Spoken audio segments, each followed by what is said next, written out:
From AccuWeather.com, this is AccuWeather Daily, a brief host-read article. It's weather news in a nutshell.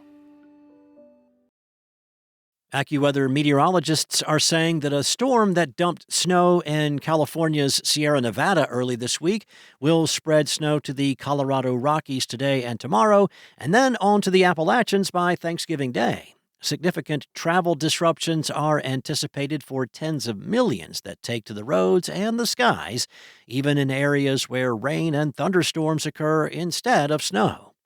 AAA is estimating that around 80 million people will travel at least 50 miles this year. Weather-related impacts are likely to be far-reaching. AccuWeather Chief On-Air Meteorologist Bernie Rayno said that there are many variables that are being analyzed with this storm, with track and intensity being the keys to where the rain and snow line will set up and the amount of snow that will fall in the Midwest and the Northeast. Soon after dumping multiple feet of snow on the Sierra Nevada with the potential for road closures along Interstate 80 at Donner Pass, the same storm will move swiftly along and unload snow on a busy sector in the Rockies and the High Plains on Wednesday. While a blockbuster storm is not forecast for Denver, up to a few inches of snow may fall around the major travel hub, slowing travel along the Interstate 25, 70, and 80 corridors. A general 6 to 12 inches of snow is forecast to fall on Utah's Wasatch Range and the Colorado Rockies, with an AccuWeather local storm max of up to 50 inches from Tuesday to Wednesday night. Now, the anticipated deep snow over many of the West's mountains is a great time for skiing enthusiasts to enjoy around the Thanksgiving break.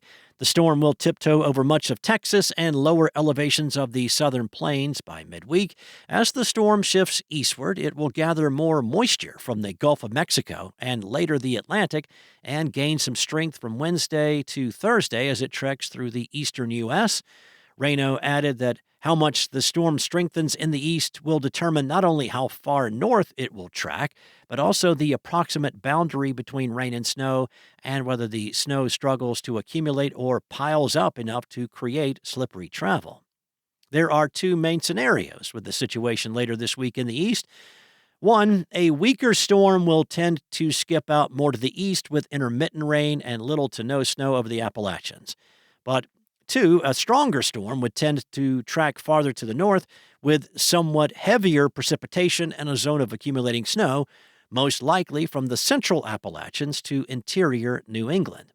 If the storm becomes significantly strong, it could track well to the north and deliver accumulating snow to portions of the Midwest and the eastern Great Lakes region.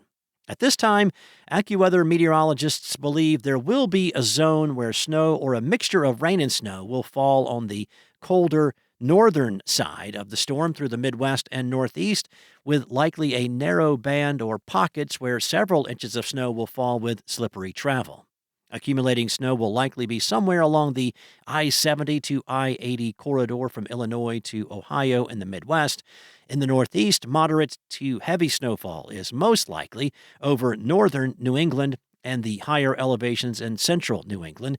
In between, over Pennsylvania and New York State, the accumulating snow may tend to be fragmented, favoring the higher elevations. Rain is forecast to fall along and south of the Ohio River and the southern Appalachians from late Wednesday to Thursday, and soak much of the I-95 corridor of the Mid-Atlantic and central and southern New England. Now, this includes Cincinnati, Pittsburgh, Atlanta, Charlotte, Philadelphia, New York City, Boston, and D.C. Now, another hazard will be heavy to locally severe thunderstorms from Louisiana, Mississippi, and Alabama on Wednesday night to Georgia and South Carolina on Thursday. Wind gusts in some storms can knock down tree limbs and trigger sporadic power outages. Downpours can lead to brief urban flooding. In a couple of the strongest storms, there could be a brief tornado. Along with the rain, there could be locally dense fog. The combination of rain and fog will make for wet roads and poor visibility, which can lead to delays on the highways and a greater risk of accidents due to increased holiday volume. Because of the expansion of rainy and snowy conditions expected during some of the busiest travel days of the year, motorists are encouraged to allow extra time to get to their destination and remain alert for changing weather and traffic conditions.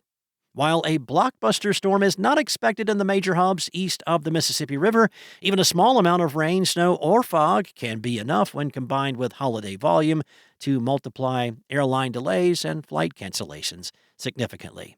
The coldest air of the season so far will sweep in on the backside of the Thanksgiving storm across the central and eastern states. A major lake effect snow outbreak lasting several days will unfold with shifting bands of intense snow that can lead to whiteouts, major drifting snow, and road closures. Feet of snow will pile up in the most persistent snow bands. That's all for now. You can find more stories and regional forecasts at AccuWeather.com, and for your local forecast at your fingertips, download the AccuWeather app. Enjoy the rest of your day. I'll be back tomorrow with more from AccuWeather.